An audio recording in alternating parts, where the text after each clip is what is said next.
I was at a cafe with my son and daughter-in-law. While they went to settle the bill, a woman set a blue box on my table and said, "You'll need this tonight." Before I could ask anything, she vanished. I slipped the box into my bag and went home. When I finally opened it, they thought I was just a fragile, grieving widow, easily manipulated. But they had no idea the truth about my husband's death was about to fall into my hands, delivered by a stranger, with a chilling, impossible warning: trust no one. This isn't just a story about betrayal, it's about finding strength when everything you thought was solid shatters. The cafe was a warm hug of cinnamon and burnt coffee, a scent I'd come to cherish in these lonely, autumn months. Outside, rural Vermont blazed with maples, their reds and oranges so vibrant it felt like the whole world paused, just long enough to breathe. My son, Timothy, and his wife, Diane, sat across from me, their voices a low hum against the clinking cups. "Mom, you really should consider selling the farmhouse," Diane said, her perfectly manicured nails tapping a rhythmic, almost mechanical beat against her latte cup. "It's far too much space for one person." I just smiled, a thin, polite mask I'd perfected over the past year, feeling the weariness deep in my bones. "I'm managing just fine, dear." Timothy shifted, avoiding my gaze. At 42, my son had inherited his father's broad shoulders, but none of his backbone. "What Diane means," he mumbled, "is that we're worried about you, out there alone with all those acres to maintain." "Your father and I maintained that farm for 37 years, I said, my voice quiet but firm. "I think I can handle it a while longer." The conversation died there, as it always did when I mentioned Mark. My husband. Dead for nearly a year, or so everyone believed. His car had been pulled from Eagle Lake last November, driver's side door open, no body. The police had searched for 3 agonizing weeks before declaring it an accidental drowning. The current was strong, they'd said. Bodies sometimes just never surfaced. I'd buried an empty coffin. "We should get the check," Diane announced, standing abruptly, a telltale sign the conversation had veered into uncomfortable territory for her. "Timothy, come help me at the counter." I watched them walk away, their heads bent together, whispering. They did that a lot lately, talked about me when they thought I couldn't hear. At 64, I'd discovered that being a widow made people treat you like fragile glass, liable to shatter at any moment. I was reaching for my purse when she appeared beside my table so suddenly I startled, knocking my water glass. The woman was perhaps 50, with steel-gray hair pulled back in a severe bun and eyes that seemed to bore straight through me. She wore a dark coat despite the warmth of the cafe and carried nothing but a small blue box, the size of a hardcover book. "Mrs. Whitmore," she said. Not a question, a statement. "Yes," I replied, my heart starting to hammer. She placed the blue box on the table between us with deliberate care. Her fingers, I noticed, were trembling slightly. "You'll need this tonight." "I'm sorry." "What?" "I don't understand." 11:15, her voice was barely above a whisper, urgent and afraid. "Answer it when it rings. And Mrs. Whitmore, trust no one." Before I could form another question, before I could ask who she was or what she meant, she turned and walked swiftly toward the exit, disappearing into the street crowd as if she'd never existed. The blue box sat on the table, innocent and threatening all at once. I glanced toward the counter. Timothy and Diane were still there, engrossed in their phone. Neither had noticed the exchange. My hand moved almost of its own accord, snatching the box and shoving it deep into my purse just as they turned back. "Ready to go, Mom?" Timothy asked. "Yes," I managed, my voice steadier than I felt. "Yes, let's go." The drive back to the farmhouse was a blur. I let their chatter about property values and retirement communities wash over me. My mind, meanwhile, churned. The blue box felt like it was burning a hole through my leather purse. Who was that woman? How did she know my name? And what could she possibly have given me that I would need tonight? They dropped me off at the end of my long gravel driveway, declining my half-hearted invitation for coffee. I watched their SUV disappear, red taillights fading into the dusk, before I finally allowed myself to breathe. The farmhouse stood before me, 2 stories of white clapboard and green shutters that Mark and I had painted together 5 summers ago. The barn loomed to the left, its red paint fading, and beyond that stretched 40 acres of fields and woodland, in the Whitmore family for 3 generations. I'd loved this place once. Now it felt like a mausoleum. Inside, I locked the door, something I never used to do before Mark disappeared, and went straight to the kitchen. The blue box landed on the oak table with a soft thud. I stared at it for a full minute, my hand shaking before I finally worked up the courage to open it. The lid came off easily. Inside, nestled in white tissue paper, was a cell phone. Not just any cell phone. Mark's cell phone. I recognized it immediately. The scratched case with the faded Dartmouth sticker, the crack in the corner from when he dropped it fixing the barn roof 2 years ago. The police had told me they never found his phone. It must have gone into the lake with him, they'd said, lost to the depths along with his body. But here it was, in my kitchen, delivered by a stranger who knew my name. My hands were numb as I lifted the phone. The screen was dark, lifeless. I pressed the power button with trembling fingers, half expecting nothing. It powered on. The screen glowed to life, showing a full battery and a single bar of signal. The wallpaper was the same photo from a year ago, Mark and me at our 40th wedding anniversary party, his arm around my shoulders, both of us laughing at something our granddaughter had said. My vision blurred with tears. This wasn't possible. The phone had been missing for a year. The police had searched. I had searched, going through every drawer, every pocket, every corner of this house, looking for any trace of my husband. And now it just appeared. I checked the recent calls. Empty. Messages. Empty.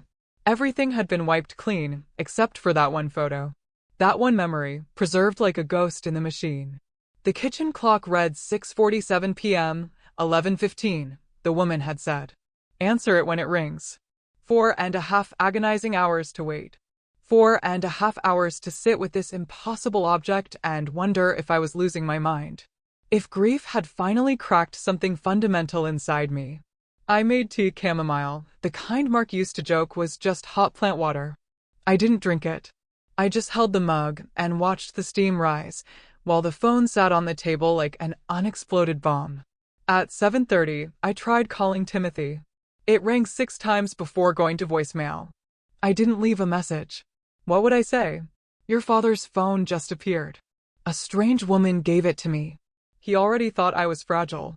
This would push him over the edge into thinking I needed supervised care. At 8:15, I walked through the house, checking locks. The paranoia felt foolish, but the woman's words echoed in my mind. Trust no one. At 9, I pulled out the case files from the investigation into Mark's disappearance. I'd read them so many times, I had them memorized. Accident reconstruction reports, witness statements, dive team logs. Everything pointed to a tragic accident. A wet road, a sharp turn, a moment of inattention that had cost my husband his life. But Mark had driven that road 1,000 times. He knew every curve, every pothole. He'd been the most careful driver I'd ever known, almost to the point of annoyance. At 10, I found myself back in the kitchen, staring at the phone. At 10:30, I started pacing. At 11, I sat down and forced myself to breathe. The clock ticked toward 11:15 with agonizing slowness. Each minute felt like an hour. My heart hammered against my ribs. Part of me wanted to throw the phone away, to pretend none of this had happened. But a larger part, the part that had never quite believed Mark was really gone, needed to know. At 11:14, I watched the second-hand sweep around the clock face. At 11:15 exactly, the phone rang. The sound was shrill in the silent kitchen. Mark's old ringtone, Born to Run by Springsteen, his favorite. My hand hovered over the device, shaking so badly I could barely control it. It rang again. The screen showed unknown caller. Third ring. I picked it up, pressed the green button, raised it to my ear. Hello. My voice cracked. There was silence on the other end. Not dead air. I could hear breathing, soft and measured. Hello. I said again, louder now. Who is this? More silence, then finally a voice. Low, distorted, as if passed through some electronic filter, but unmistakably, impossibly familiar. Christina, the voice said. Don't trust Timothy. Don't trust Diane. Don't trust the police. Your life is in danger. The line went dead. I sat frozen, the phone still pressed to my ear, as the implications crashed over me like a wave. That voice. That distorted, electronically altered voice.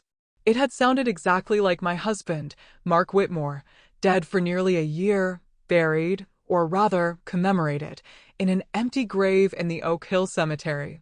My husband had just called me, and he'd warned me that I was in danger. I didn't sleep that night. How could I? My dead husband had called me, or someone who sounded like him. Someone who knew things only Mark would know. I sat at the kitchen table until dawn broke over the eastern fields, the phone in front of me like a piece of evidence I didn't know how to interpret. Asterisk, don't trust Timothy. Don't trust Diane. Don't trust the police. Your life is in danger. Asterisk, by 6 a.m., I'd made a decision. I couldn't go to the authorities. The warning had been explicit. And I certainly couldn't confide in Timothy, not when the voice had specifically named him. Which meant I was alone in this, whatever this turned out to be. But I wasn't helpless. Mark and I had run this farm together for nearly 4 decades. I'd balanced books, negotiated contracts, dealt with lawyers and bankers. I knew how to research, how to ask questions, how to dig for answers. I just had to be careful.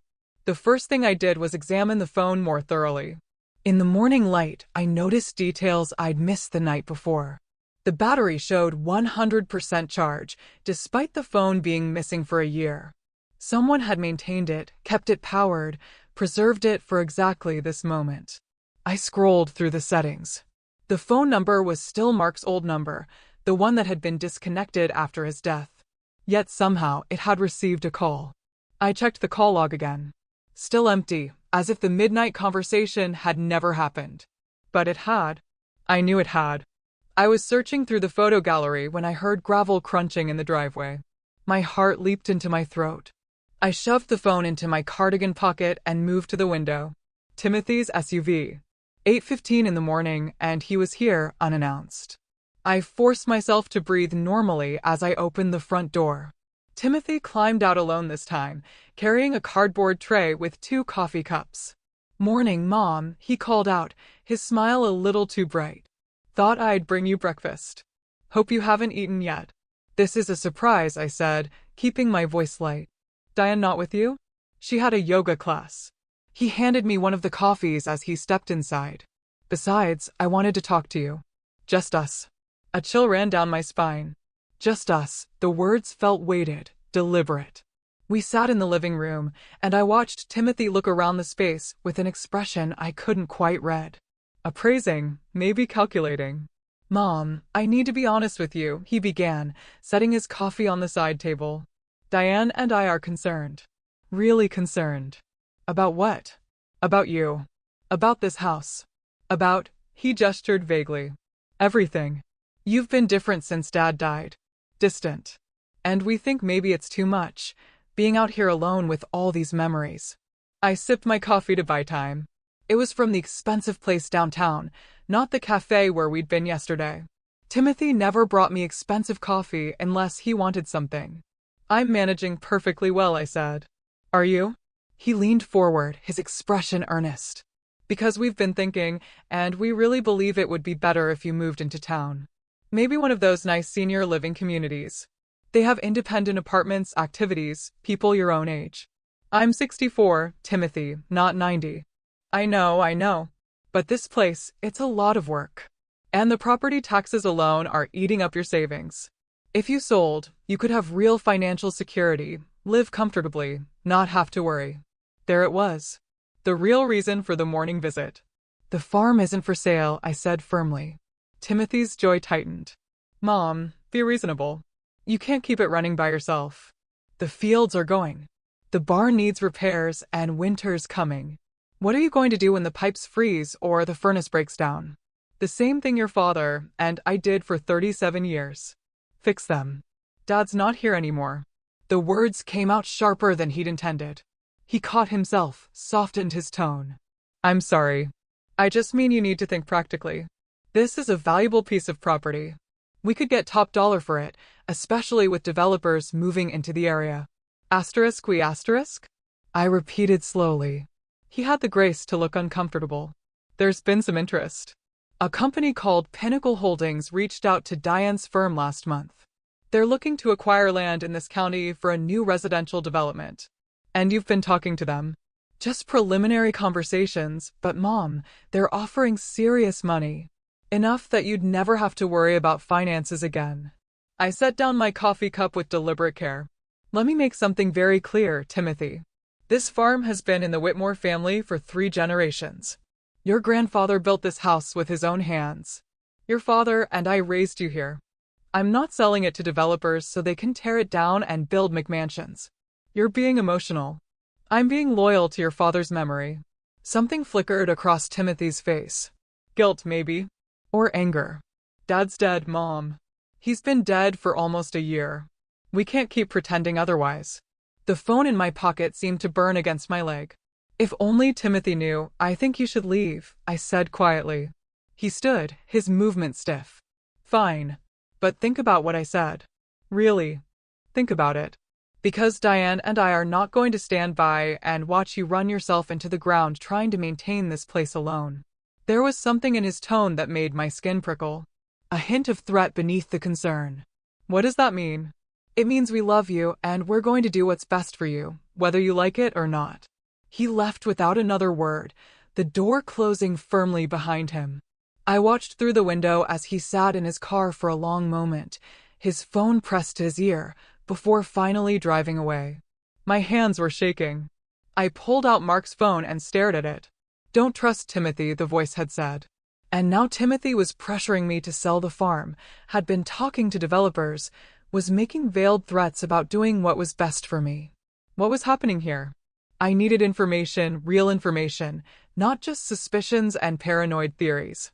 I went to Mark's office. I still thought of it as his office, even though I'd been using it for months, and pulled out the file cabinet where we kept all our important documents: property deed, insurance papers, bank statements, Mark's will.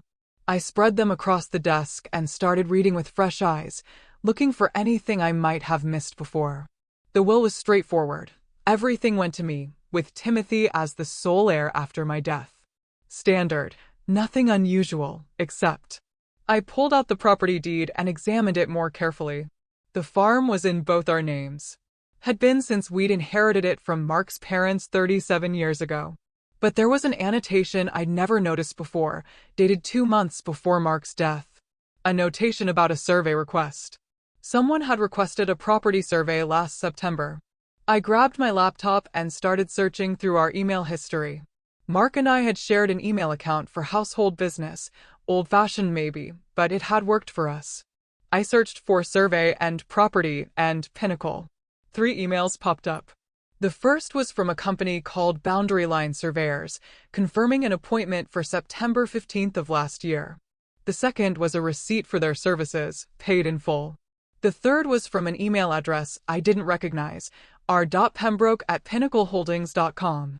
Subject line: Whitmore Property, Preliminary Assessment. I opened it with trembling fingers. Mr. Whitmore, thank you for your inquiry regarding the potential sale of the Whitmore farm property. Based on the survey results and current market conditions, we would be prepared to make a preliminary offer in the range of $2.8 million to $3.2 million for the full 40 acres, pending environmental assessment and zoning approval. As discussed, we would require certain assurances regarding family consent prior to moving forward. Please advise on the timeline for securing necessary agreements.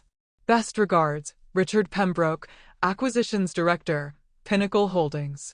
The email was dated September 28th, 6 weeks before Mark's car went into Eagle Lake. My husband had been negotiating to sell our farm without telling me. I sat back in the chair, my mind reeling. This couldn't be right. Mark would never. We'd always made decisions together. Always. He knew how much this place meant to me. To our family history. Unless. I didn't know Mark as well as I thought I did.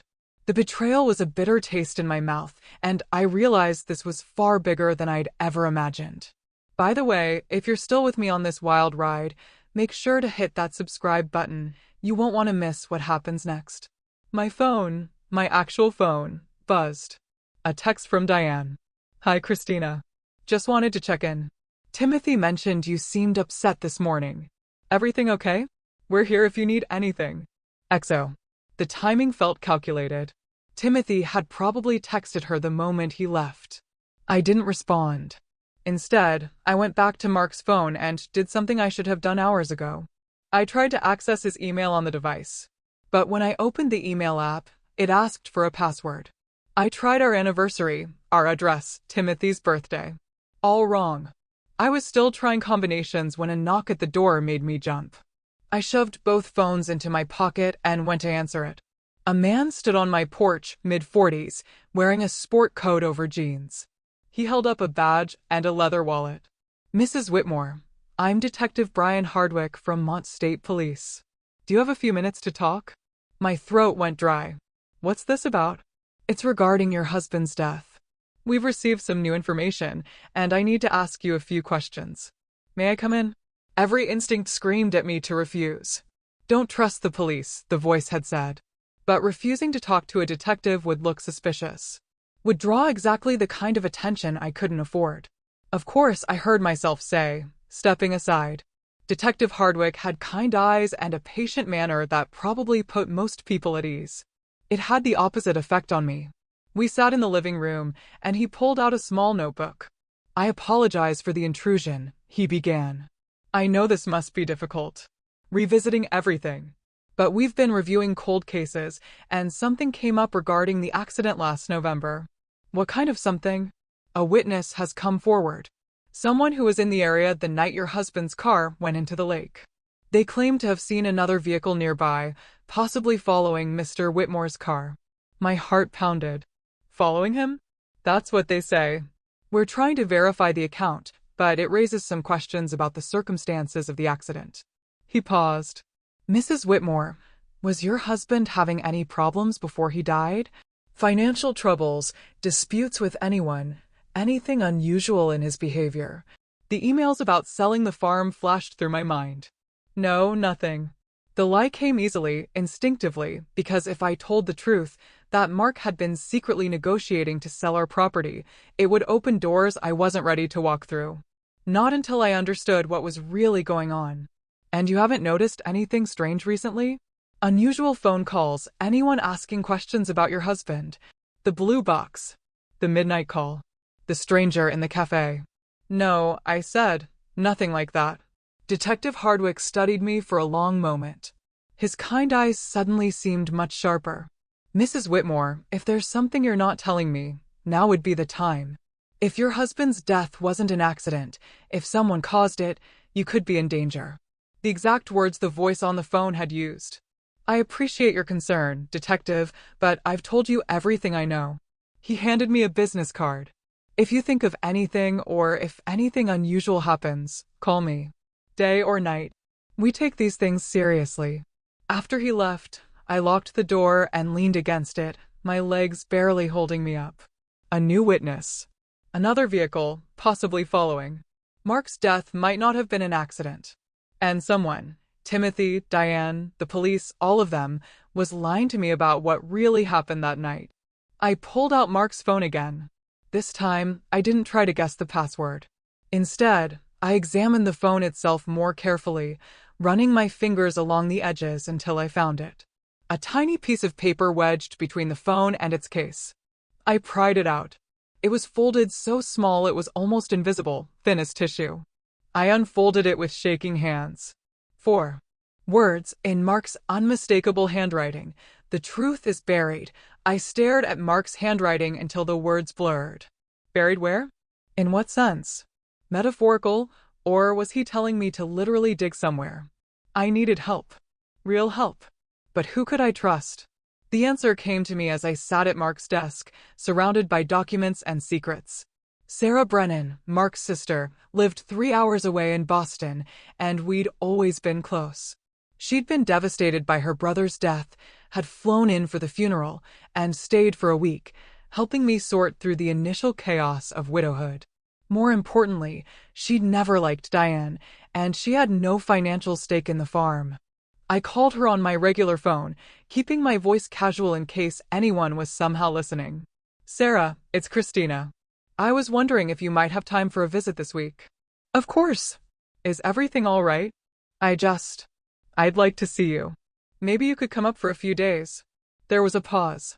Sarah had always been perceptive. Christina, what's wrong? And don't say nothing. I can hear it in your voice. I can't talk about it on the phone. Please. Can you come? I'll leave tomorrow morning. Hang tight. After we hung up, I felt marginally better. One ally at least. One person I could potentially confide in. But tomorrow was 24 hours away, and I couldn't just sit here waiting. The note said, the truth was buried. If Mark had hidden something, where would he put it? I spent the rest of the afternoon searching the house, the attic, the basement, his workshop, the barn. I looked for loose floorboards, hidden compartments, anything that might conceal documents or evidence. I found nothing but dust and memories. By evening, I was exhausted and no closer to answers. I made myself some soup, though I could barely taste it, and was washing the dishes when Mark's phone rang again. My hands went slippery with soap. I dried them frantically and grabbed the phone from the counter. Unknown caller, just like last night. I answered before I could lose my nerve. Hello. The same distorted voice. Did you find the note? Yes. What does it mean? The truth is buried. Where? Not where. When? Think, Christina. What happened exactly 1 year before the accident? I racked my brain. November of the previous year. 2 years ago now. I don't. We were just living our normal lives. Nothing special happened. Think harder. November 2022. What changed? And then I remembered. Mark went to New York. A business trip. He was gone for 3 days. Not business, the voice corrected, cutting through my thoughts. He was meeting with a lawyer. A criminal defense attorney named Robert Castellano. My legs went weak. I sank into a kitchen chair. Why would Mark need a criminal defense lawyer? Because he'd discovered something. Something that put him in danger. He was trying to figure out what to do about it. Discovered what? Please, just tell me. I can't. Not over the phone. But you need to find Castellano. He has files, documentation, everything Mark gathered before. The voice broke. Static filled the line. Before they killed him. Who? Who killed him? The same people who are pressuring you to sell the farm. The same people who stand to profit from your death. The line went dead. I sat frozen, my mind spinning. Timothy. The voice was talking about Timothy. My son. It couldn't be. Timothy was ambitious, yes, and married to a woman who was even more so. But murder? Murdering his own father? And yet, the emails, the pressure to sell, the timing of everything. I pulled up a browser on my laptop and searched for Robert Castellano, attorney New York. His website appeared immediately. A criminal defense practice in Manhattan. High-profile cases. The kind of lawyer you hired when you were in serious trouble. I called the office number, knowing it was past business hours, but needing to try. To my surprise, someone answered. Castellano and Associates. Yes. Hello. My name is Christina Whitmore. I need to speak with Mr. Castellano about my husband, Mark Whitmore. A pause. I'm sorry, ma'am, but Mr. Castellano doesn't typically discuss client matters with family members without, my husband is dead. He died a year ago, and I think his death is connected to whatever he hired Mr. Castellano for. Another pause, longer this time. Hold, please. Classical music filled my ear. I waited, my heart hammering, for what felt like an eternity. Finally, a man's voice, deep, careful. Mrs. Whitmore, this is Robert Castellano. I was very sorry to hear about Mark. I saw the news reports. He hired you 2 years ago. I need to know why. I'm sure you understand that attorney-client privilege extends beyond death. Yes, but my husband is dead, possibly murdered, and I'm being threatened. If he was working with you on something, I have a right to know what it was. Silence on the other end, then. Not over the phone. Can you come to New York? When? Tomorrow. 2 p.m. Come alone, Mrs. Whitmore. Don't tell anyone where you're going. He hung up before I could respond. I sat staring at the phone, my mind reeling. New York, tomorrow. The same day Sarah was supposed to arrive. But this couldn't wait. Whatever Mark had discovered, Whatever had gotten him killed, the answers were in that lawyer's office. I was booking a train ticket online when I heard a car in the driveway. My stomach clenched. I shoved both phones into my pocket and went to the window. Diane's car. Alone. This was unusual. Diane never came to the farm by herself. She always brought Timothy. Used him as a buffer between us. I opened the door before she could knock. Diane, this is unexpected. She smiled, but it didn't reach her eyes. She was dressed in what I'd come to think of as her lawyer armor, expensive suit, heels, hair pulled back severely. Hi, Christina. I hope I'm not intruding. I wanted to talk to you about this morning. Timothy already said everything that needed saying. Did he? She stepped past me into the house without waiting for an invitation. Because I'm not sure he made our position entirely clear. Our position, not his. We stood in the living room, and I noticed how Diane's eyes swept across the space, cataloging, assessing, looking at my home the way a realtor might.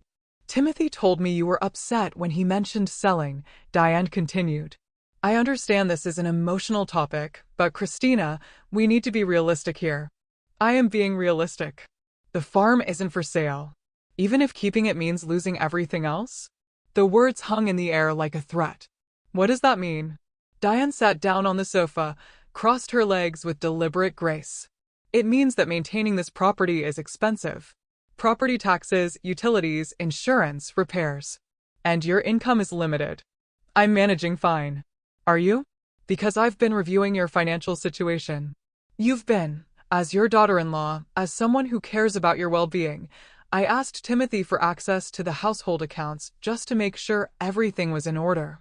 She pulled out her phone, scrolled through something. You've been dipping into savings at an unsustainable rate. At this pace, you'll be broke in 18 months. My face burned. You had no right. I had every right. Timothy is your heir. He needs to understand the financial situation he'll be inheriting. And frankly, Christina, what we found was concerning. Your late husband made some very questionable financial decisions in the months before his death. I went very still. What kind of decisions? Large cash withdrawals, payments to entities we can't trace. Almost like he was hiding money. She looked up from her phone, her expression sympathetic in a way that felt calculated. We're not accusing Mark of anything improper, of course, but the irregularities raise questions.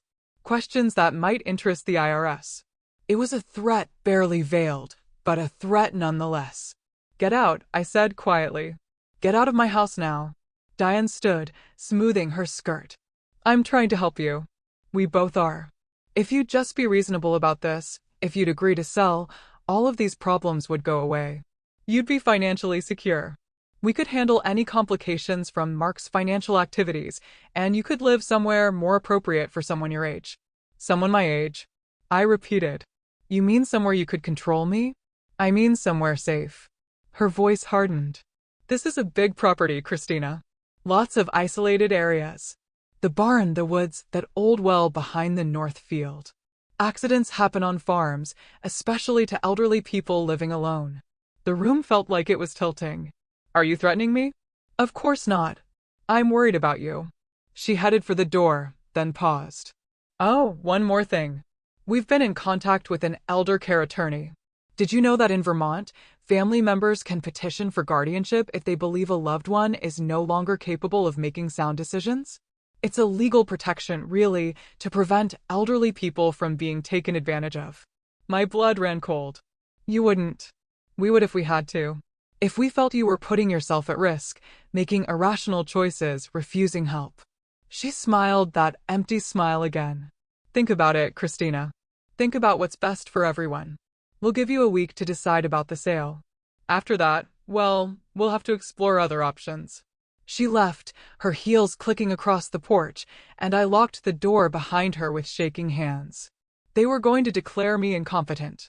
Take away my rights, my home, my autonomy. And there was nothing I could do to stop them. They had lawyers, money, and apparently evidence of Mark's questionable financial decisions. I pulled out Mark's phone and stared at it. The cash withdrawals, the payments to untraceable entities. That wasn't hiding money. That was paying for something. Paying someone. Paying a lawyer in New York, maybe. Paying for information. Paying for protection. I went back to the computer and pulled up our bank statements from 2 years ago. There they were. Withdrawals of $5,000, $8,000, $12,000 over the course of 6 months. All marked as cash withdrawals from our savings account. All ending 1 week before Mark died. He'd been investigating something. Something big enough to require a criminal defense attorney. Something that had gotten him killed. And whatever it was connected to this property. I looked out the window at the 40 acres of fields and forest, the barn silhouetted against the darkening sky, the woods stretching toward the hills beyond.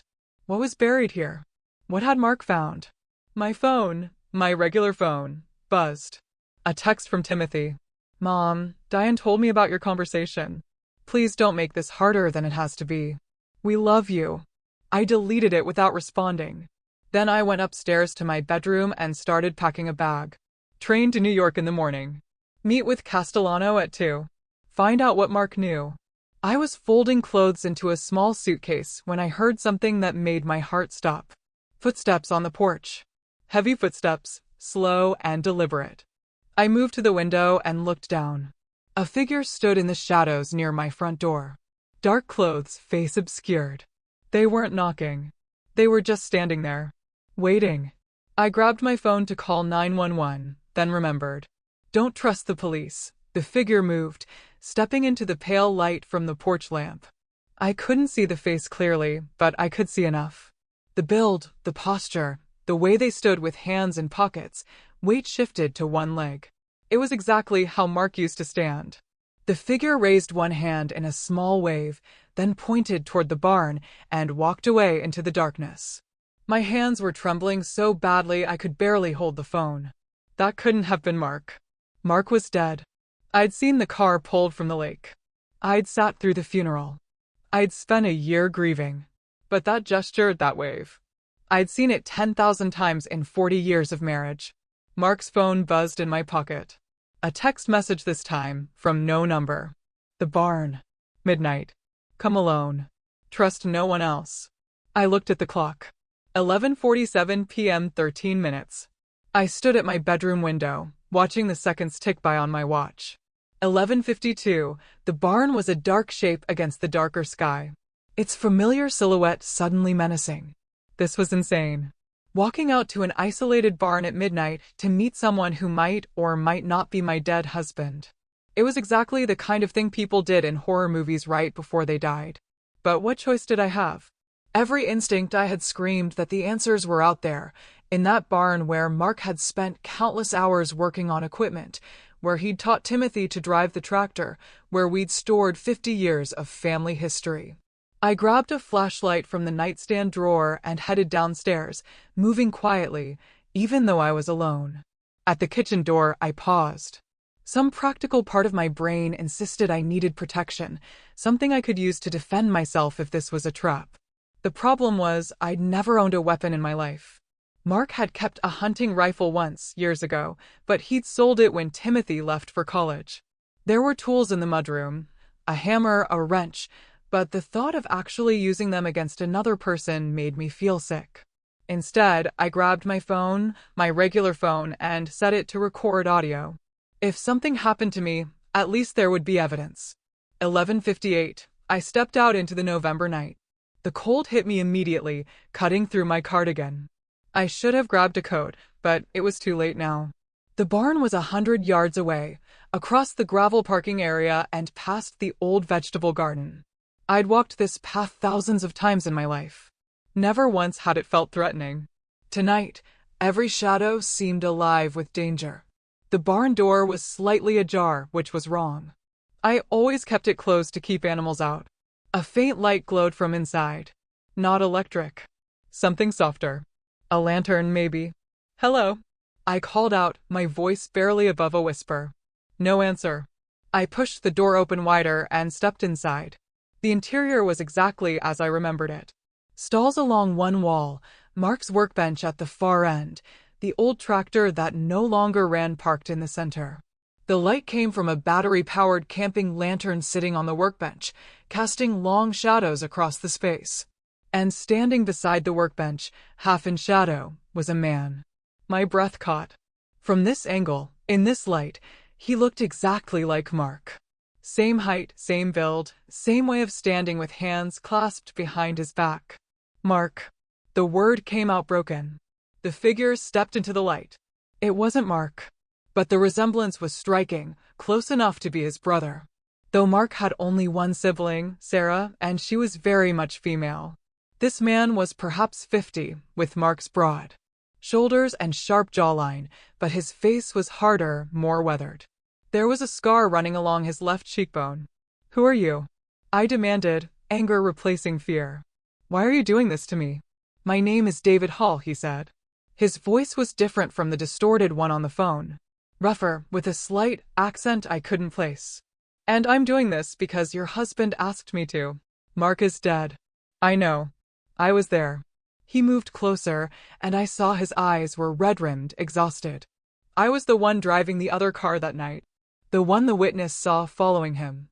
My legs went weak. I grabbed the edge of the workbench for support. "You killed him." "No."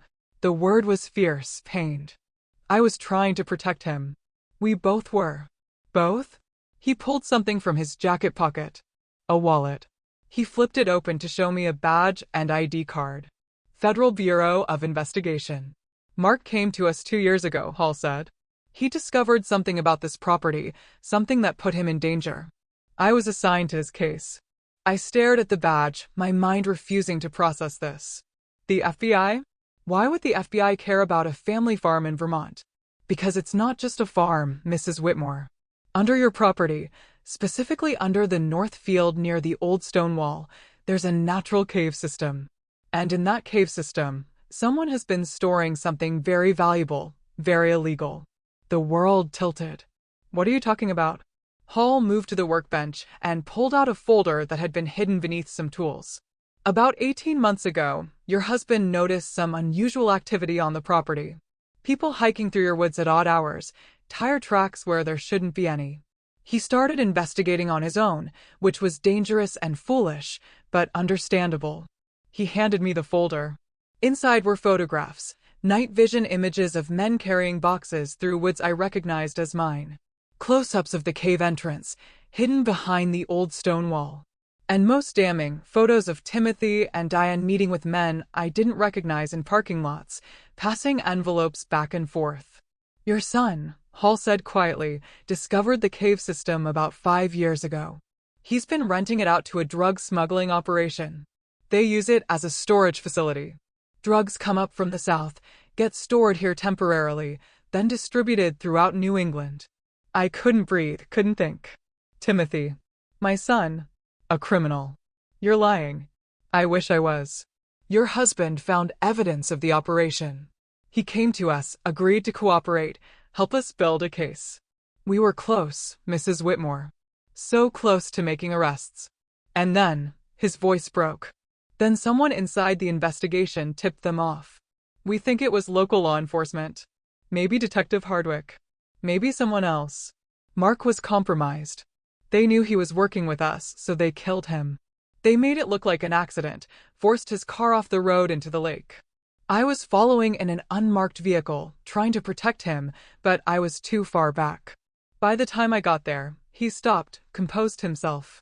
I couldn't save him. I couldn't even prove it was murder. The local police handled the investigation, declared it accidental. Case closed." I sank onto an old wooden stool, my mind reeling. "Why didn't you tell me this a year ago?" "Because we didn't know who else was involved. If you'd known the truth, you might have confronted Timothy, or done something that would have gotten you killed, too. The safest thing was to let you believe the official story while we continued investigating. And now things have escalated. Timothy and Diane are pressuring you to sell because they need you gone. The longer you stay here, the more risk there is that you'll discover what they're doing. They can't have the property seized in a federal investigation. So, they're trying to force you out. Sell it quickly to a shell company and destroy the evidence." I thought of Diane's visit, her threats about guardianship proceedings. They're going to have me declared incompetent. "I know. We've been monitoring their communications. That's why I'm breaking protocol by contacting you now. Once they have guardianship, they can sell the property without your consent. We'll lose our chance to make the case. What case? You said Mark died a year ago. Why haven't you arrested them? Hall's expression darkened. Because we still don't have enough evidence. Mark gathered a lot of information, but he hid it before he died. We've been searching for months, following every lead, but we haven't found his documentation. Without it, we can't prove the connection between Timothy, the smuggling operation, and the property. The truth is buried, I whispered. What? I pulled out Mark's phone and showed him the note. He left this for me. The truth is buried. I thought it was metaphorical. But what if it's literal? What if he actually buried the evidence somewhere on the property? Hall stared at the note, then at the phone. Where did you get that? Someone gave it to me. A woman in a cafe. She said I'd need it. What did she look like? I described the gray-haired woman, and Hall's face went pale. That's Jennifer Ward. She was Mark's handler. My partner in the investigation. She disappeared 3 days ago. We thought. He stopped. If she's alive and passing you Mark's phone, it means she's gone dark, operating outside official channels. Why would she do that? Because she doesn't trust the Bureau anymore. If there's a mole in local law enforcement, there could be one in the FBI too. He grabbed my shoulders, his grip urgent. Mrs. Whitmore, you need to find what Mark buried. It's the only way to stop them and the only way to protect yourself. But I've searched everywhere. The house, the barn. I don't know where else. Think, he urged. The message said, buried. Where would Mark bury something important? Somewhere only you would think to look. I closed my eyes, thinking back through 40 years of marriage. Mark and his hiding places. He'd always been paranoid about keeping important documents safe. Had talked about getting a fireproof safe, but never gotten around to it. And then I remembered the garden. My mother's rose garden, I said. Behind the house. When we first moved here, I planted a memorial rose bush for her. Mark helped me dig the hole, and he joked about how it was deep enough to bury treasure. Hall was already moving toward the door. Show me. We were halfway across the yard when headlights swept across the driveway. A car was pulling in, then another behind it. Hall swore and pulled me back toward the barn. How many people know you're out here? No one. I didn't tell anyone. But as the cars parked and the doors opened, I saw who it was. Timothy, Diane, and Detective Hardwick. They've been watching the property, Hall muttered. They must have surveillance cameras hidden somewhere. We ducked back into the barn, and Hall pulled out his phone. I'm calling for backup, but they're at least 20 minutes away. Timothy's voice carried across the yard. Mom, we know you're out here. Your bedroom light's been off for 10 minutes, and we saw you walk to the barn. Diane's voice, sharper. Christina, stop being ridiculous. We're here to help you. Detective Hardwick, Mrs. Whitmore, I need you to come out. We need to talk about your mental state and some concerning behavior that's been reported. I looked at Hall. What do we do? You need to get to that garden and find what Mark buried. I'll distract them. They'll arrest you. Or worse. I'm a federal agent. They can't. But he stopped, and I saw the fear in his eyes. If Hardwick was corrupt, if Timothy and Diane were willing to kill Mark, what would they do to an FBI agent who was investigating them? Timothy was closer now. Mom, please. We're worried about you. Diane told us you were acting paranoid, talking about Dad being alive. We think you need help. Professional help. They were going to have me committed. Take me away tonight. Claim I was having a breakdown, and by the time anyone questioned it, the property would be theirs. Hall handed me his flashlight. Back door of the barn. Head for the garden. Dig at the base of your mother's rose bush. Whatever you find, take it and run. Get to the road, flag down a car, get somewhere public. What about you? I'll be fine. Go now. I ran. Behind me, I heard Hall step out the front of the barn. Federal agent. Nobody move. Shouting. Timothy's voice shocked. What the? I didn't wait to hear more. I slipped out the back door and ran through the darkness toward the house, my flashlight beam bouncing wildly. The rose garden was on the east side, a small plot we'd fenced off years ago to keep deer out. I could hear shouting from the barn. A crash. The sound of a scuffle. My hands shook as I fumbled with the garden gate latch. Finally, it opened, and I dropped to my knees in front of the memorial rose bush. The ground was hard, cold. I had no shovel, nothing to dig with except my hands. I started clawing at the earth like an animal. Behind me, footsteps. Running footsteps. Mom. Timothy. He was coming. I dug faster, my nails breaking, fingers bleeding. The dirt gave way, and I felt something hard. A box. Plastic. Waterproof. I wrenched it free just as Timothy rounded the corner of the house. Mom, stop. What are you doing? I clutched the box to my chest and ran. Not toward the driveway, they'd catch me there. Toward the woods, into the darkness where I'd played as a young wife, where I'd walked with Mark on countless evenings. Christina. Diane's voice, shrill with anger. You're only making this worse. I crashed through the underbrush, branches tearing at my clothes and skin.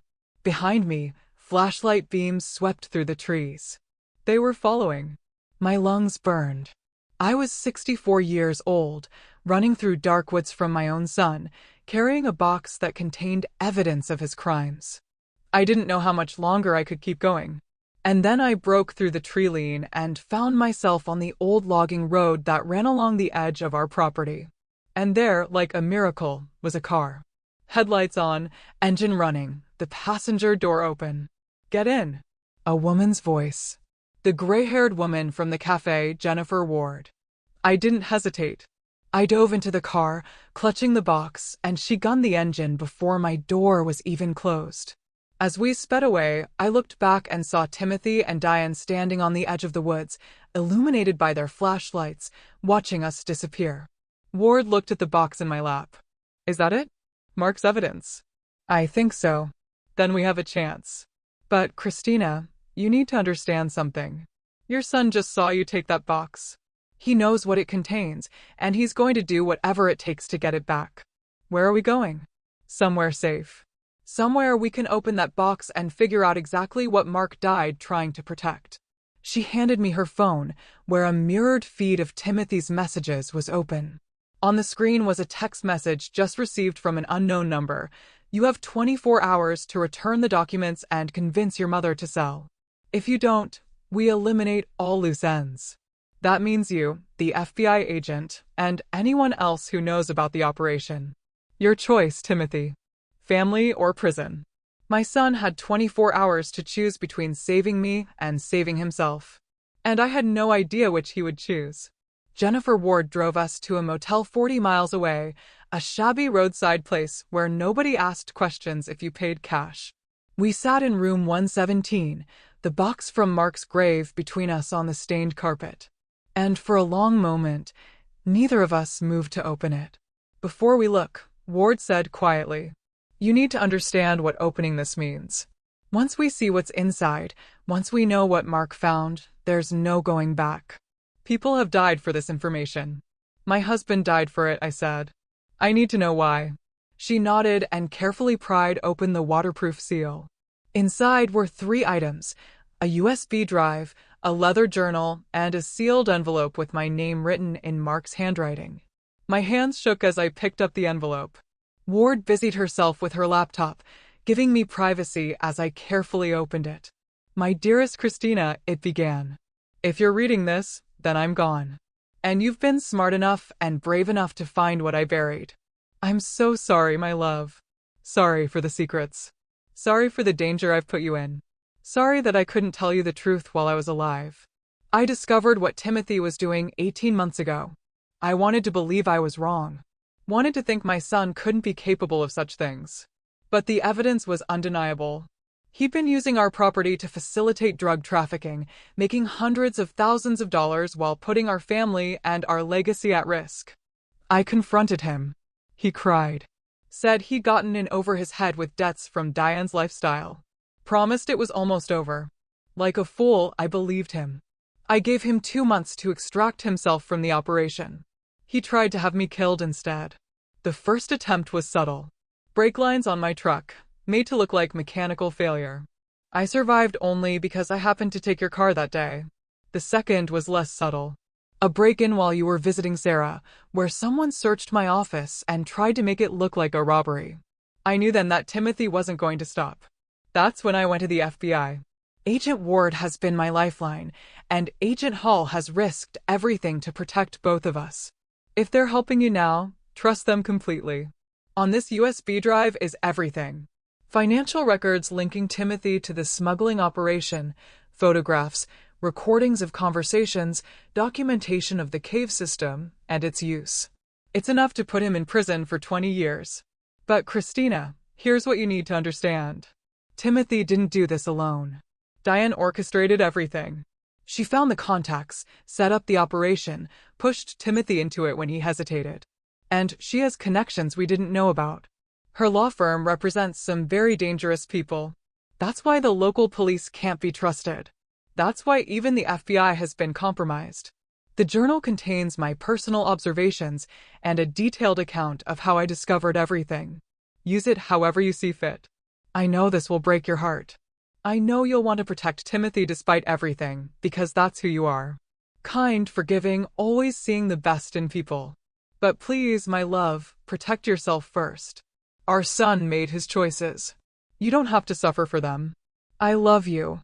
I have loved you every day of our 40 years together. I'm sorry I won't be there to grow old with you, to see more grandchildren, to take that trip to Ireland we always talked about. Be strong, be smart, and remember, you have always been the toughest person I know, even when you didn't realize it. Forever yours, Mark. Tears streamed down my face as I read the last line. Ward handed me a tissue without comment. He knew, I whispered. He knew Timothy would try to kill him. Yes. And he built this case anyway, because he believed in doing the right thing. Ward pulled up files on her laptop from the USB drive. Mrs. Whitmore, this is incredibly thorough. Financial transactions, dates, times, photographs of meetings. Mark even managed to get recordings of conversations between Timothy and the smugglers. This is everything we need. I wiped my eyes and forced myself to focus. So, what do we do with it? We need to get it to the right people. Not Hardwick, not the local FBI office. I have a contact in the Boston field office, someone I trust. Absolutely. If we can get this to him. Her phone rang. She glanced at the screen, and her expression darkened. It's Hall. She put it on speaker. Jennifer. Hall's voice was tight with pain. They broke my arm. I'm at Hardwick Station, supposedly for questioning, but they've made it clear I'm not leaving until Christina returns the evidence. Are you? I'm fine, she interrupted. Listen to me carefully. Timothy and Diane aren't working alone. The smuggling operation belongs to a man named Victor Clove. He's not going to wait 24 hours. He's going to force the issue tonight. How? They're planning to go to your sister's house, Sarah Brennan, in Boston. They know you two are close. Think you might have sent her the evidence, or might run to her for help. If they don't find what they're looking for, he didn't finish the sentence. My blood turned to ice. Sarah. I'd called her just this morning. Asked her to visit. If something happened to her because of me. Ward was already grabbing her keys. We'll warn her. Get her somewhere safe. No, I said. Both of them looked at me. No. This ends tonight. I'm tired of running. Tired of hiding. Tired of letting them control everything. Christina, these are dangerous people. And I'm a dangerous woman when my family is threatened. I picked up Mark's journal, flipping through pages of his neat handwriting. Mark spent months building this case. He knew exactly what he was doing. And I think he left me more than just evidence. I found the page I was looking for. A diagram of the cave system under our property, with dates and times marked at various points, and a note in the margin. Asterisk emergency exit tunnel leads to Old Peterson Farm. They don't know about this route. Asterisk Ward, how many agents can you get here in the next 2 hours? If I call my contact in Boston, maybe 6, maybe 8. But that's not enough too, it's enough. Here's what we're going to do.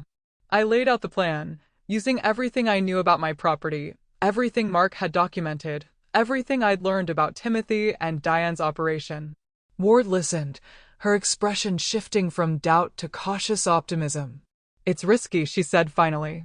Everything about this is risky. But I'm not letting them hurt Sarah. I'm not letting them destroy what Mark died for. And I'm not letting my son become a murderer. She nodded slowly. Okay, let's do it. By 10 p.m., we were back at my farm. It felt surreal, walking up my own driveway like a criminal returning to the scene of a crime.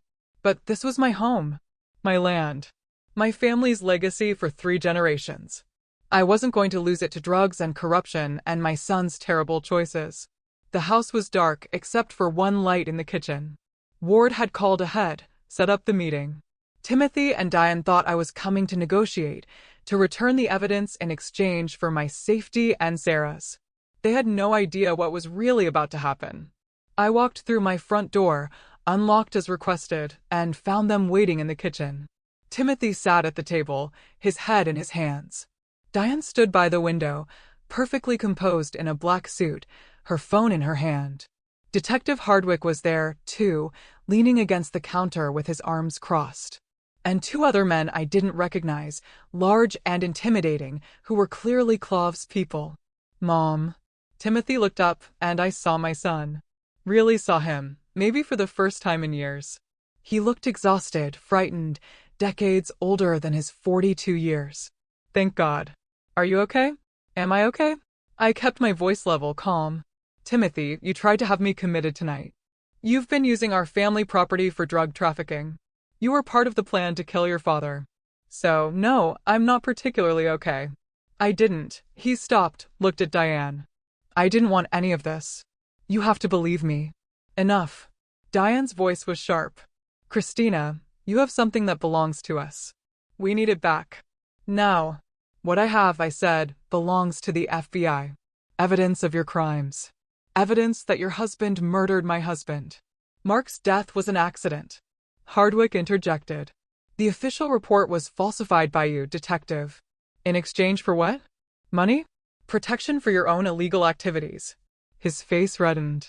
You can't prove, actually, I can. I pulled out my phone, my regular phone, the one I'd set to record audio in the barn last night.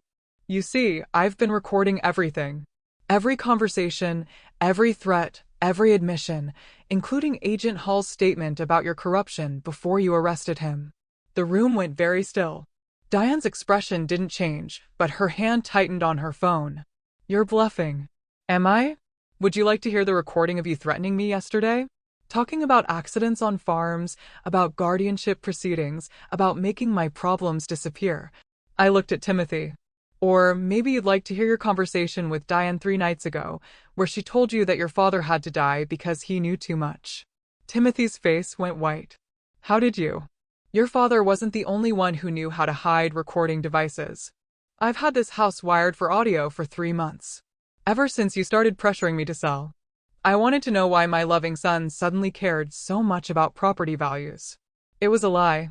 I hadn't recorded anything until last night, but Mark's journal had mentioned that Timothy and Diane often had their planning conversations in my kitchen, thinking I was too old and too deaf to hear them from upstairs. The suggestion that I'd been listening all along was enough to shake their confidence. You're lying, Diane said, but her voice wavered. The USB drive has it all. Every recording, every transaction, every piece of evidence Mark collected, plus everything I've gathered since his death. And it's not here. Before you ask. It's already in the hands of the FBI. One of Clove's men moved toward me. Then you're no use to us. Touch her and you're on camera. Ward's voice came from the doorway.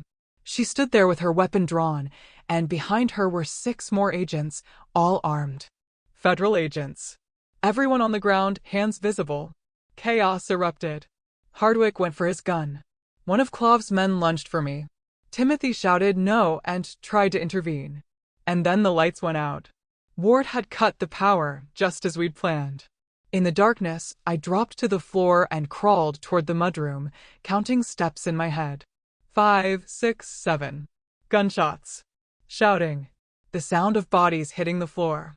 I reached the mudroom, felt for the door handle, slipped outside into the cold November night. Behind the house, more FBI. Agents were emerging from the woods, flooding the property. Ward had brought more than 6. She'd brought a dozen, all positioned around the house, barn, and surrounding forest. The arrests happened quickly after that. Hardwick, face down in my kitchen, his hands cuffed behind his back. Clove's men, subdued by agents who'd been waiting for exactly this moment. And Diane, still trying to negotiate, still trying to lawyer her way out of a situation that no amount of legal maneuvering could fix. Timothy they found in the living room, sitting on the couch with his hands raised, tears streaming down his face. "I'm sorry," he kept saying. "Mom, I'm so sorry. I didn't mean for any of this. But you let it happen," I said quietly. "You chose money over family, over your father, over everything we taught you." I know. Diane said it would only be for a little while, just until we paid off our debts. And then it got bigger, and I couldn't stop it. And you could have come to us. To your father and me. We would have helped you. Dad found out. I told him everything. And he said he was going to the police, that he couldn't protect me from this. And Diane said that meant he had to. Timothy broke down completely. I didn't want him to die. I swear I didn't. But Diane said it was him or us. And I was scared. And I didn't stop it. I should have stopped it. I looked at my son, this man I'd raised, this person I thought I knew, and felt something break inside me. Not my heart, that had broken a year ago when Mark died. This was something else. The final severing of an illusion, the last remnant of the family I thought I had. "Goodbye, Timothy," I said, and I walked away. Outside, Ward found me sitting on the porch steps, wrapped in the coat one of the agents had given me. "Hall is at the hospital," she said. "Broken arm, some bruised ribs, but he'll be fine. He wanted me to tell you that Mark would be proud. Mark would be heartbroken. Maybe. But he'd also be glad you're safe. That you were strong enough to do what he couldn't, to stop his own son." I watched as they led Timothy to a police car. Not Hardwick's car, a federal vehicle. He looked back once, his eyes meeting mine, and I saw the little boy he'd been, the child who used to help his father in the fields, who'd built tree houses and collected tadpoles, and promised he'd always take care of me when I got old. "Will they offer him a deal?" I asked. "If he testifies against Diane and Clove?" "Probably. He's looking at serious time either way, but cooperation might reduce his sentence." Ward sat down beside me. "I know this isn't the ending you wanted." "No," I agreed. "But it's the ending Mark fought for. Justice. Truth. Even when it hurt." The FBI finished loading people into vehicles. Clove's men. Diane, still arguing with her lawyer on the phone. Hardwick, silent and defeated. The farm that had been a crime scene was slowly returning to just being a farm, though it would never feel the same. Sarah pulled up just as the last vehicle was leaving. She jumped out of her car and ran to me, gathering me into a fierce hug. "Jennifer called me. Told me what happened. Are you okay? Are you hurt?" I'm fine," I said. "I'm actually fine." And the strange thing was, I meant it. The fear that had been crushing me for days was gone, replaced by something solid and sure. I'd faced the worst. Betrayal, danger, the loss of my son in a way more painful than death. And I'd survived. More than survived. I'd won. Mark's evidence was in the right hands. The smuggling operation was shut down. Corrupt officials were arrested. And my farm, my family's 3-generation legacy, was safe. "Come on," Sarah said gently. "Let's get you inside. You need rest." "Well, actually," I said, standing up and brushing off my pants. "I need to make some phone calls. There's a lawyer in New York who's been waiting to hear from me. And then I need to start making arrangements." "Arrangements for what?" I looked at the farmhouse, the barn, the 40 acres stretching into darkness. "For keeping this place running. It's too much for one person, Mark was right about that. But I'm not selling it to developers. I'm going to find someone who will help me maintain it properly. Maybe turn it into something useful." Mark's letter had mentioned a trip to Ireland we'd always planned. Maybe there were other dreams we'd postponed, other possibilities we'd never explored because we were too busy just managing day to day. "Maybe it's time to actually live," I said. "Really live, the way Mark would have wanted." Sarah smiled through tears. He would have wanted that very much. We went inside, and I locked the door behind us. Not out of fear this time, but simply out of habit. My home. My sanctuary. My battleground. And my victory. Tomorrow would bring lawyers and statements and the long legal process of prosecuting everyone involved. Tomorrow would bring grief and reckoning and the hard work of rebuilding.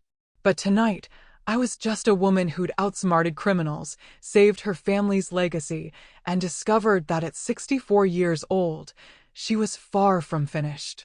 The phone, Mark's phone, buzzed one final time. A text message from an unknown number.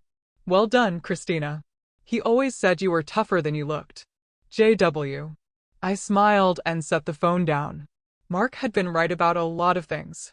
3 months later, I stood in the North Field, watching as the FBI excavation team finished filling in the cave entrance. They'd spent 6 weeks documenting every inch of the underground system, collecting evidence, photographing everything. Now they were sealing it permanently at my request. "That's the last of it," Agent Hall said, walking up beside me. His arm was out of the cast now, though he still favored it. "The cave system will be completely inaccessible by tomorrow." "Are you sure about this?" "Completely sure. That cave brought nothing but poison to this property. I want it gone." He nodded. "For what it's worth, Mrs. Whitmore, the evidence your husband collected was instrumental. We've made 47 arrests connected to the smuggling operation across 3 states. Clove's organization is finished, and Detective Hardwick pleaded guilty to corruption charges. He's looking at 15 years federal prison." Hall paused. He wasn't the only one in local law enforcement involved, but he was the highest ranking. "The investigation is ongoing." I watched the workers smooth over the earth where the cave entrance had been.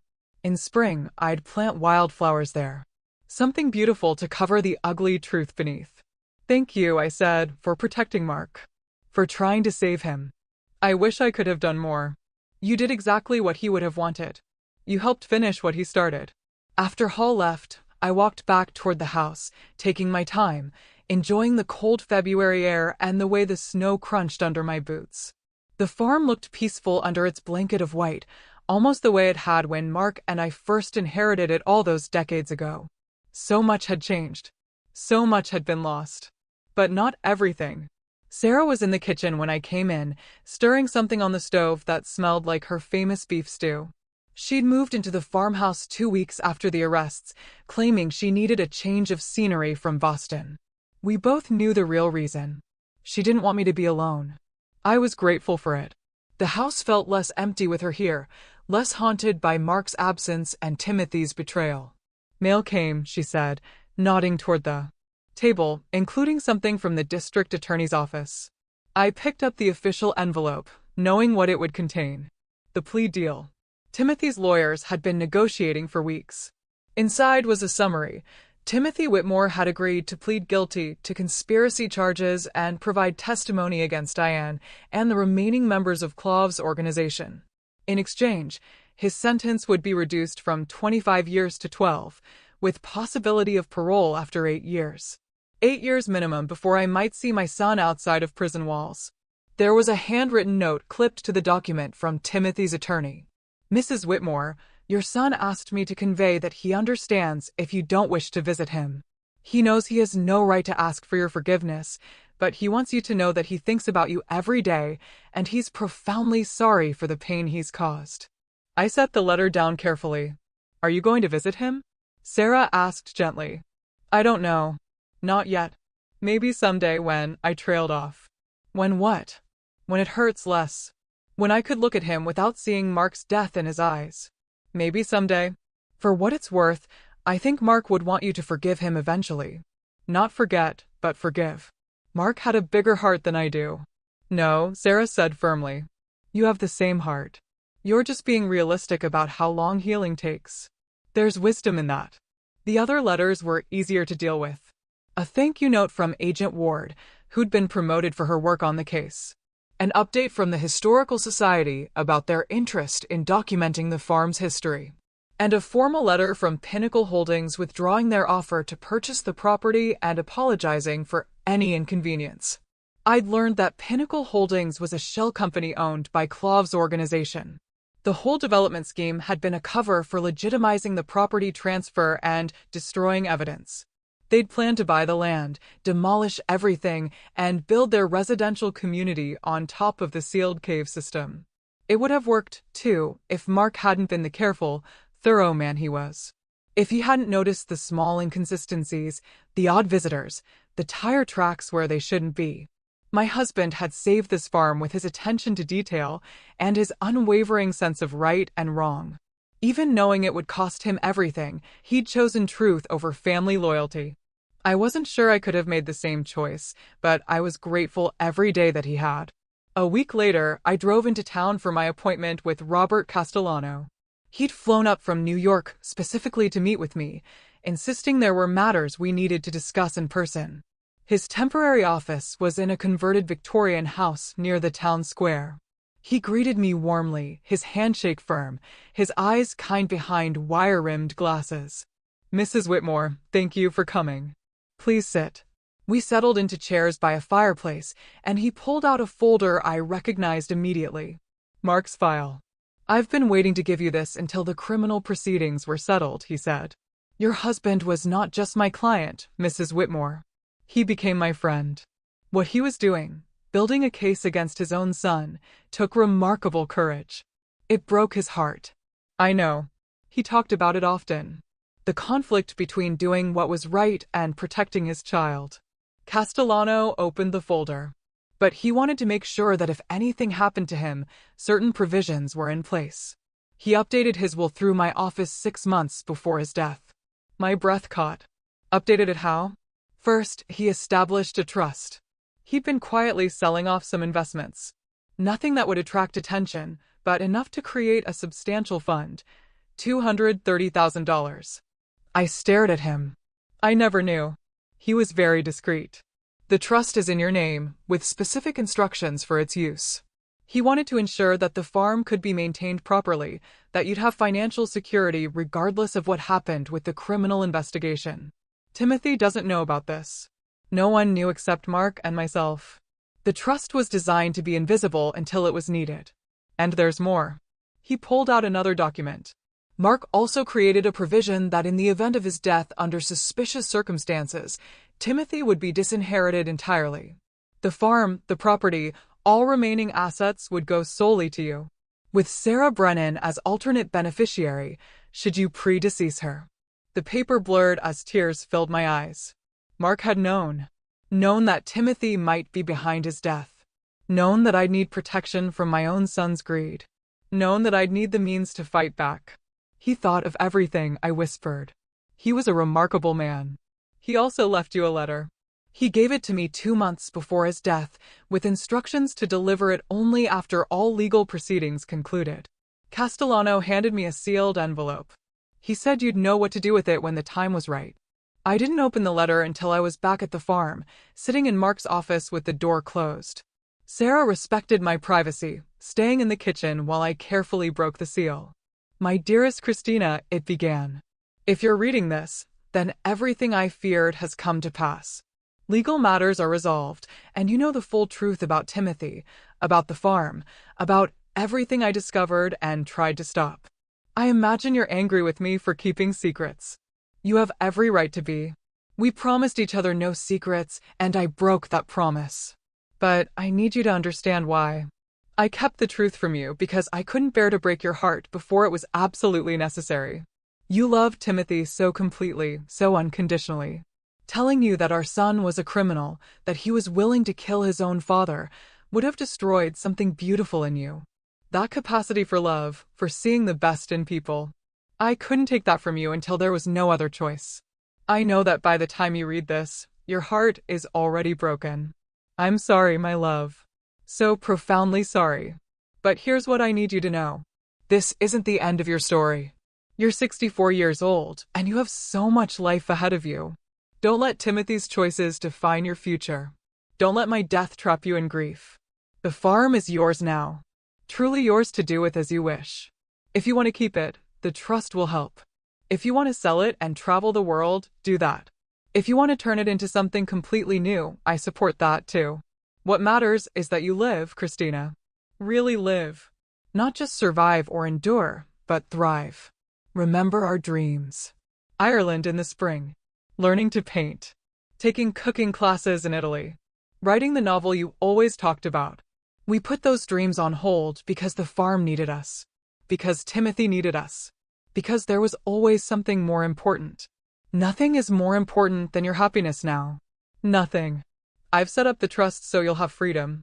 Freedom to choose, to explore, to become whoever you want to be in this next chapter. You've spent 40 years being a wife, a mother, a farmer. Now be Christina. Just Christina. And discover what that means. I'll be watching over you, my love, cheering you on. Proud of your strength, your courage, your incredible capacity to keep going even when everything falls apart. You are the strongest person I have ever known. You just don't realize it yet. All my love, forever and always, Mark. P.S. There's one more thing in the trust. A first-class ticket to Dublin. Open-ended, whenever you're ready to use it. We'll take that trip together after all. You'll just have to tell me about it when we meet again. I sat in that office for a long time, crying and laughing, grieving and healing all at once. Mark had given me more than just financial security or evidence to bring down his killers. He'd given me permission to move forward, to find joy again, to be more than just a widow trapped in the past. Spring came slowly to Vermont that year. The snow melted gradually, revealing the brown earth beneath. And I spent my days planning the garden I'd plant, the repairs the barn needed, the ways I could make the farm productive again. Sarah and I hired a young couple, Daniel and Rebecca Porter, recently married, passionate about sustainable agriculture, to help run the property. They moved into the small cottage at the edge of the north field, the one Mark's grandparents had built, and threw themselves into the work with an enthusiasm that reminded me of my younger self. The farm began to transform. We converted 10 acres to organic vegetable production. We repaired the barn and brought in chickens, goats, a small dairy cow. We started a farm stand on the road, selling produce to locals and tourists. It would never be what it was in Mark's time. But it was becoming something new, something vital, something that honored the past while reaching toward the future. On a warm day in May, I finally went to see Timothy. The federal prison was 3 hours away, a sprawling complex of gray buildings surrounded by fences. I sat in the visiting room, my hands folded on the table, waiting, my heart pounding. When they brought him in, I barely recognized him. He'd lost weight, and there was gray in his hair that hadn't been there before. Prison had aged him, hardened something in his face that used to be soft. "Mom," his voice broke. "You came." "I came." We sat in silence for a long moment. There was so much to say, and no words adequate for any of it. "I don't expect you to forgive me," Timothy said finally. "I know what I did is unforgivable. Dad died because of my choices.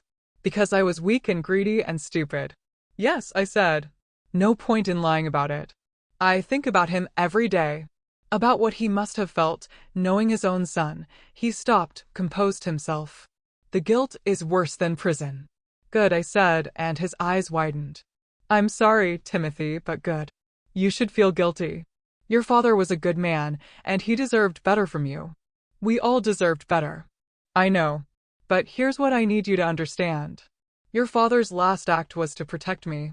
To set up trusts, to build a case, to make sure I'd be safe after he was gone. He did that while knowing you'd betrayed him. He did that because despite everything, he still loved you. He still hoped that someday, somehow, you'd become the person he raised you to be." Timothy's eyes filled with tears. "I'm not there yet," I continued. "I can't forgive you. Not now. Maybe not for years. But I can give you the same thing your father gave you. Hope. Hope that you'll use this time to become better.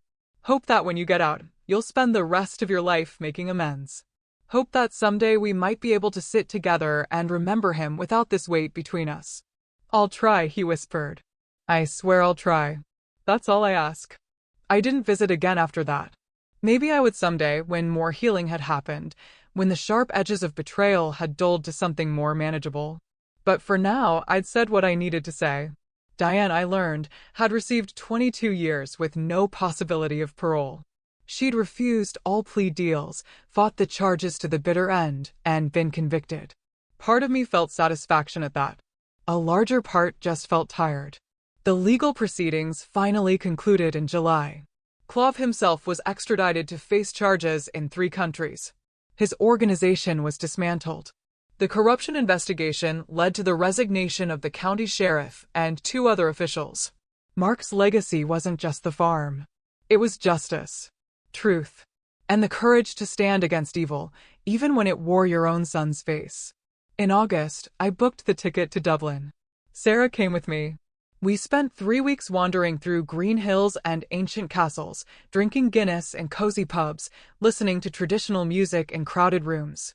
I told Mark about everything, whispered my adventures to him in churches and on clifftops and in quiet hotel rooms at night. I felt him with me, not as a ghost, but as a presence, a warmth, a certainty that he approved of this journey, this healing, this slow return to joy. When we returned to Vermont in September, the farm was thriving under Daniel and Rebecca's care. The vegetable stand had been wildly successful. They'd started talking about expanding, maybe adding a small bakery, maybe hosting farm-to-table dinners. I told them yes to all of it. The farm was changing, evolving, becoming something neither Mark nor I could have imagined. But that was good. That was right. Legacy wasn't about preserving everything exactly as it had been.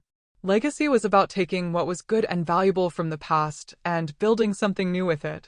1 year after the blue box appeared in that cafe, I stood on my porch, watching the autumn leaves fall. The same season, the same colors, but everything was different. I was different. At 65, I discovered I was capable of things I'd never imagined. Investigation, courage, confrontation. I'd outsmarted criminals and corrupt officials. I'd faced down my own son and survived the breaking of my heart. I'd rebuilt a life from the ashes of everything I'd lost. Mark's phone sat on the table beside me, powered off now. Its purpose served. I'd never learned who the mysterious voice on the other end was. Whether it was some electronic trick of Agent Ward's or Hall using a voice modulator, or something else entirely, it didn't matter. What mattered was that it had given me the push I needed. The warning that had saved my life. Sarah came out with 2 mugs of tea and sat beside me. "What are you thinking about?" she asked. "Everything. Nothing. How strange life is. Strange doesn't quite cover it." We sat in comfortable silence, watching the day fade to evening. The farm spread out before us, golden in the slanting light. My home. My battleground. My victory. "Mark was right, you know," I said finally. "I am strong. I just never knew it." "He always knew," Sarah replied. "That's why he trusted you with all of this. He knew you'd do exactly what needed to be done." I thought about that, about Mark's faith in me, even when I hadn't had faith in myself, about the way he'd prepared for every possibility, set up every safeguard, given me every tool I'd need to survive and thrive. "I miss him," I said. "I know. But Christina, look at what you've built. Look at what you've accomplished.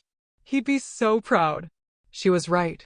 Despite everything, the betrayal, the violence, the loss, I'd emerged on the other side, stronger, wiser, more fully myself than I'd ever been. The farm would continue. The truth would be remembered. And I would keep living, really living, with the courage and wisdom that only came from surviving the unthinkable. I was 65 years old, and my story was far from over. In fact, I realized as I watched the sun set over my 40 acres of hard-won peace. It was just beginning. CTA*, so tell me, if you were in my shoes, faced with such an impossible betrayal, what would have been the hardest choice you'd have to make? Let me know in the comments below.